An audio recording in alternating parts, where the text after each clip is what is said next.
tentang aspek-aspek hukum kesehatan. Yuk kita simak. Secara umum, hukum kesehatan adalah seperangkat peraturan yang mengatur penyelenggaraan pelayanan kesehatan, hubungan antara tenaga kesehatan dengan pasien, serta perlindungan hak kesehatan masyarakat. Menurut Bahdar Johan Nasution, hukum kesehatan merupakan keseluruhan ketentuan hukum yang berkaitan dengan pelayanan kesehatan, serta tanggung jawab tenaga kesehatan dalam memberikan pelayanan kepada masyarakat. Tujuan hukum kesehatan yaitu melindungi hak masyarakat untuk memperoleh pelayanan kesehatan yang layak, memberikan kepastian hukum bagi tenaga kesehatan dalam menjalankan profesinya, serta menciptakan pelayanan kesehatan yang aman dan bermutu. Di Indonesia, penyelenggaraan kesehatan memiliki dasar hukum utama yaitu Undang-Undang Nomor 17 Tahun 2023 tentang Kesehatan sebagai regulasi terbaru, serta Undang-Undang Nomor 36 Tahun 2009 tentang Kesehatan yang sebelumnya menjadi dasar pengaturan bidang kesehatan. Melalui aturan tersebut, negara berupaya menjamin pelayanan kesehatan dilaksanakan secara bertanggung jawab serta memberikan perlindungan hukum bagi masyarakat dan tenaga kesehatan.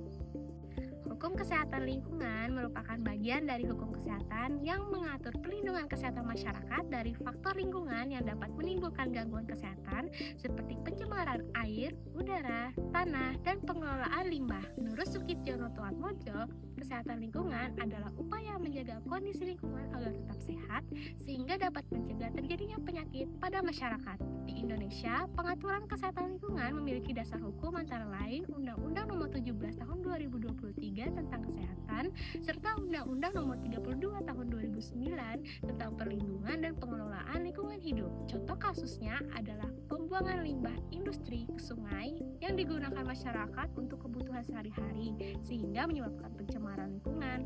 Dari sudut pandang hukum, tindakan tersebut merupakan pelanggaran terhadap ketentuan perlindungan lingkungan hidup karena menimbulkan pencemaran yang berdampak pada kesehatan masyarakat. Pelaku dapat dikenai sanksi administratif maupun pidana sesuai dengan ketentuan undang-undang. Oleh karena itu, pengaturan kesehatan lingkungan sangat penting untuk menjamin terciptanya lingkungan yang sehat serta melindungi masyarakat dari resiko gangguan kesehatan akibat pencemaran. Hukum tenaga kesehatan adalah aturan hukum yang mengatur hak, kewajiban, wewenang, dan tanggung jawab tenaga kesehatan dalam memberikan pelayanan kesehatan serta menjamin perlindungan hukum bagi pasien dan tenaga kesehatan.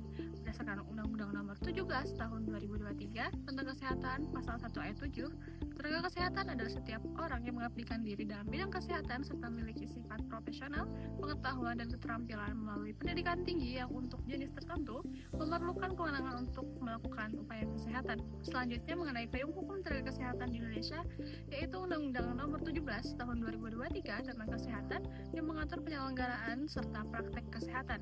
Sebelumnya juga diatur dalam Undang-Undang Nomor 36 Tahun 2014 tentang tenaga kesehatan. Sebagai contoh kasus, pada 3 September 2017 di Jakarta Barat, yaitu meninggalnya bayi Tiara Deborah Simanjorang di Rumah Sakit Mitra Keluarga Kalideres. Bayi tersebut mengalami gangguan pernapasan dan membutuhkan perawatan intensif, namun penanganan terlambat karena kendala administratif terkait uang jaminan. Berdasarkan pasal 174 ayat 2 Undang-Undang tentang Kesehatan, rumah sakit wajib memberikan pelayanan gawat darurat tanpa meminta uang jaminan. Kasus ini diduga melanggar kewajiban pelayanan kesehatan oleh pihak rumah sakit.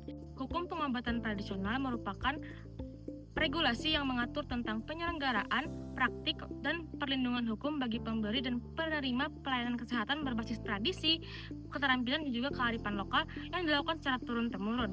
Menurut Slamet Susilo, mantan Dirjen Pengawas Obat dan Makanan Departemen Kesehatan Republik Indonesia, pengobatan tradisional adalah suatu upaya lain dari ilmu kedokteran dan berdasarkan pengetahuan yang diturunkan melalui lisan maupun tulisan dan berasal dari Indonesia maupun luar Indonesia. Pengobatan tradisional diatur dalam Undang-Undang Nomor 17 Tahun 2023 tentang Kesehatan sebagai payung hukumnya. Lalu ada peraturan pemerintah Nomor 103 Tahun 2014 tentang pelayanan kesehatan tradisional.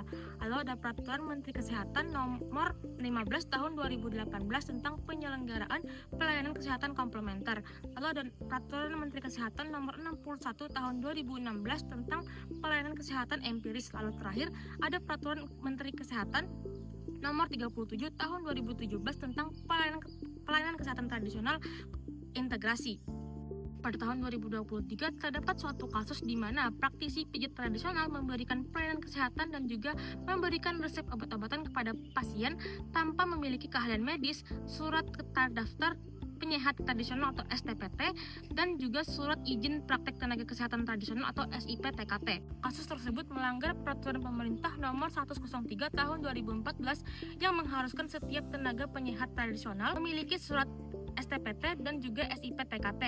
Meskipun pengobatan tradisional bersifat empiris dan berdasarkan pengalaman, surat izin mutlak dimiliki untuk membedakan mana budaya yang aman dan juga mana praktik ilegal yang membahayakan. Aborsi atau abortus adalah tindakan di mana mengeluarkan janin secara paksa dari dalam kandungan, yang di mana janin tersebut belum mampu untuk hidup dan berkembang di luar kandungan. Aborsi biasanya dilakukan dengan sengaja, dan aborsi yang dilakukan tanpa adanya alasan medis biasanya disebut abortus provocatus criminalis. Aborsi sendiri diatur dalam pasal 463 Undang-Undang Nomor 1 Tahun 2023 tentang KUHP, yang dimana seseorang melakukan aborsi dengan sengaja maka dikenakan sanksi pidana. Namun, terdapat pengecualian apabila aborsi dilakukan adanya kedaruratan medis atau hasil dari tindakan pemerkosaan, yang dimana dengan syarat harus didampingi oleh pihak medis yang berwenang. Contoh kasus dari aborsi sendiri adalah seorang perempuan yang mencoba untuk meminum obat atau dengan cara lain mencoba dengan paksa menggugurkan kandungannya sehingga terjadi pendarahan. Maka dari itu, tindakan aborsi merupakan tindakan yang ilegal di mana seseorang melakukan aborsi tanpa adanya indikasi medis ataupun pendampingan dari pihak medis yang berwenang. Maka dari itu, sesuai dari ketentuan pasal 463 KUHP 2023, setiap orang yang melakukan hal tersebut akan dikenakan sanksi pidana. Transplantasi organ adalah proses pemindahan organ tubuh dari donor kepada resipien yang membutuhkan. Tujuannya adalah untuk menggantikan organ yang sudah rusak atau tidak berfungsi. Menurut Bapak Abdul Munin Idris, transplantasi organ harus dilakukan dengan memperhatikan 3 hal. Yang pertama, konsep hukum, yang kedua, etika, dan yang ketiga, kemanusiaan. Aturan ini menegaskan bahwa transplantasi organ hanya boleh dilakukan oleh tenaga medis yang kompeten, kemudian dilakukan di rumah sakit yang sudah ada izinnya, lalu harus atas dasar persetujuan donor serta keluarganya. Apa teman-teman tahu?